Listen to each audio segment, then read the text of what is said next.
Collector से मत डरियो, ये तनखैया है। जिस तरीके से मुख्यमंत्री जी ने अपने मुकदमे वापस लिए, समाजवादी सरकार बनने पर जितने भी झूठे मुकदमे लगे हैं आदरणीय मोहम्मद आजम खान साहब पर, वो सब वापस लेने का काम सरकार में होगा। शुक्रिया उनका, जाहिर है बड़ी पार्टी के बड़े नेता हैं, मेरे जैसे छोटे आदमी के लिए अगर कुछ बात कहेंगे तो उनका बड़कपन है।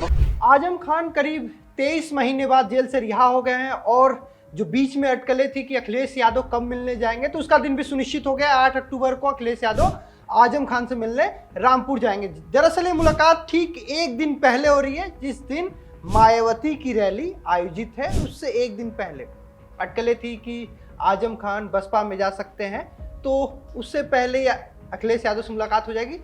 दरअसल आज हम ये बात करने नहीं आए।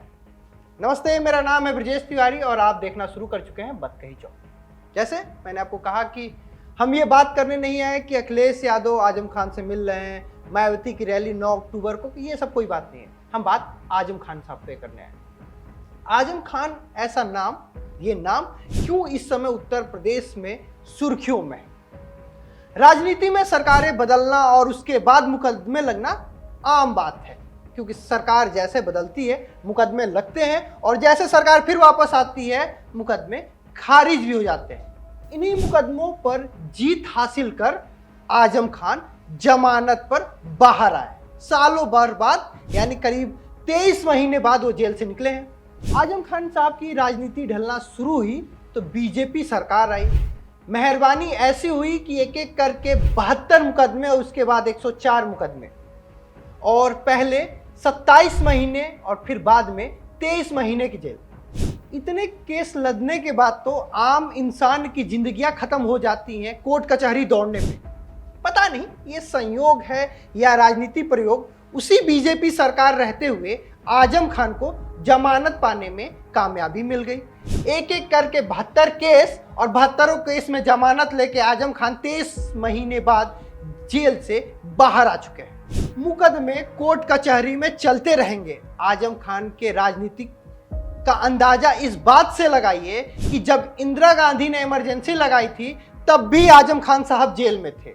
आजम खान राजनीति के एक ऐसे किस्से हैं, एक ऐसे शख्सियत हैं जो कभी झुकता नहीं, जो कोई कभी टूटता नहीं। 10 बार यूपी से विधायक रहे, मुलायम सरकार से लेकर अखिलेश सरकार में नंबर 2 के मंत्री रहे, कई बार विधानसभा के सदस्य रह चुके, चर्चित चेहरा। उत्तर प्रदेश की राजनीति में एक लंबा अरसा इन्होंने शीर्ष नेतृत्व पर रह के इन्होंने बिताया, लेकिन कभी ना ये सीएम बन पाए, ना ही कभी सपा के अध्यक्ष बन पाए।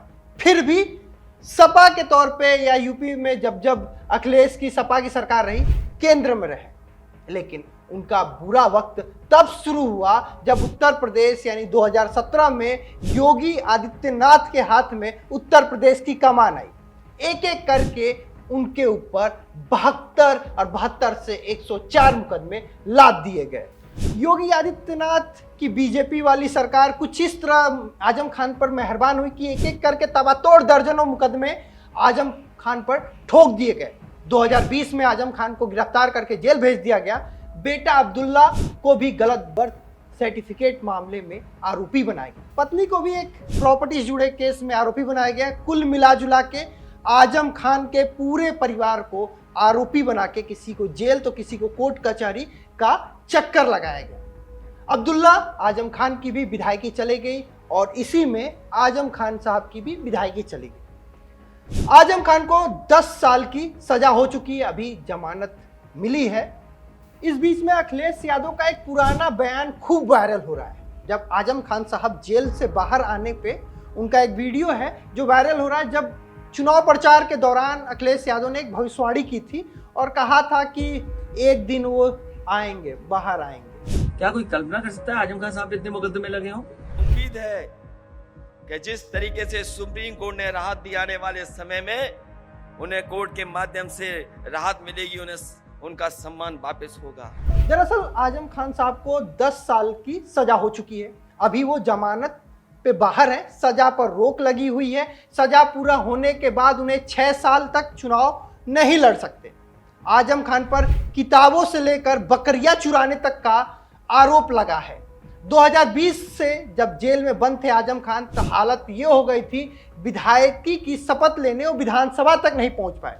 फिर भी उन्होंने राजनीति कमजोर नहीं पड़ने दी, जेल में रहकर चुनाव लड़े, जीते, विधायक बने, बेटे को भी विधायक बनाया। अखिलेश के कहने पर लोकसभा छोड़कर विधायक बनने के लिए भी तैयार हो गए। हालांकि उन्हें मलाल रहा कि अखिलेश एक बार भी सीतापुर मिलने जेल के अंदर उनसे नहीं गए। जब आजम खान साहब जेल से बाहर आए तो ये बात उन्होंने कैमरे पे आखिर कह ही दिया कि अगर हम बड़े नेता होते तो हम में लेने कोई बड़ा नेता आता ना। शुक्रिया उनका, जाहिर है बड़ी पार्टी के बड़े नेता हैं, मेरे जैसे छोटे आदमी के लिए अगर कुछ बात कहेंगे तो उनका बड़कपन है। बड़ा खादिम, बड़ा सेवक। वैसे देखा जाए तो आजम खान के नाम से जुड़े विवाद की लिस्ट लंबी है। जयप्रदा से उनका नाम जोड़ा गया, विवाद कभी कम नहीं हुआ। आपने 10 साल अपना प्रतिनिधित्व कराया, मगर आप और मुझे क्या फर्क है?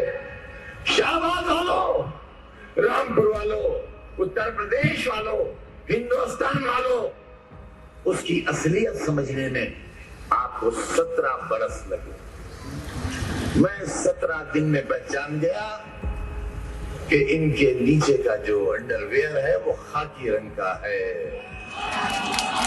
मैं 17 दिन में पहचान। अभी आजम खान साहब जेल से बाहर आ गए हैं तो अखिलेश यादव ने कहा कि जब सत्ता उनकी आएगी तो आजम खान पे जितने केस दर्ज हैं, जितने झूठे मुकदमे हैं, सब वापस लिया जाएगा।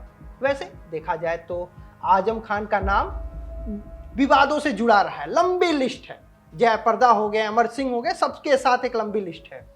आजम खान साहब के थोड़ा राजनीति बैकग्राउंड को समझ लेते हैं। उन्होंने अपनी राजनीति की शुरुआत AMU विश्वविद्यालय से किया था। वहाँ पे उन्होंने छात्र संघ का चुनाव लड़ा और जीत हासिल की।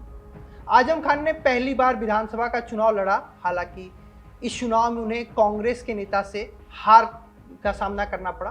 फिर आजम खान साहब ने यही हार नहीं मानी। 1980 में आजम खान जनता पार्टी के टिकट पर चुनाव लड़े और जीते भी। यह पहली बार था जब आजम खान विधायक बने थे। इसके बाद उन्होंने पीछे मुड़ के कभी नहीं देखा। 1985 में लोक दल के टिकट पे चुनाव लड़े, विधायक बने। 1989 में जनता पार्टी के टिकट से चुनाव लड़े, निर्वाचित हुए, पहली बार यूपी सरकार में मंत्री बने। उसके बाद 1991, 1993, 2002, 2007, 2012, 2017 में आजम खान साहब विधानसभा का चुनाव लड़े और जीते। बैक टू बैक चुनाव जीतते गए। हालांकि 1996 में उन्हें हार का भी स्वाद चखना पड़ा।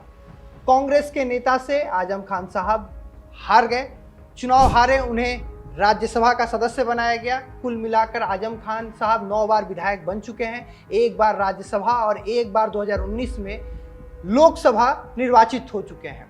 अब सवाल यह है कि जेल के बाहर आने के बाद आजम खान साहब का क्या होगा। रामपुर को लेकर समाजवादी पार्टी कई अटकलें लगाई जा रही है। क्या वो समाजवादी पार्टी में रहेंगे या बसपा के साथ जाएंगे, किधर वो चुनाव लड़ेंगे। लेकिन आजम खान साहब की रसूख की बात की जाए तो ये वही आजम खान साहब हैं जिनके लिए पूरी कोतवाली उनकी भैंस ढूंढने चली जाती थी। आजम खान की राजनीति किस करवट बैठेगी ये तो वक्त बताएगा। फिलहाल आपको ये बतकही आज की कैसी लगी, आजम खान के जीवन पे हमने बनाई थी। अगर आपको ये पूरी बतकही अच्छी लगी तो हमें कमेंट करके बताइएगा, और किसी और के बारे में आप अगर पूरी डिटेल इन्फॉर्मेशन चाहते हैं उसे भी कमेंट करके बताइएगा। मुझे दीजिए इजाजत, नमस्कार। This video is sponsored by Ram Group of Companies, co-sponsored by Nature House and Bhaiya Ji Silver Coated Ilaichi.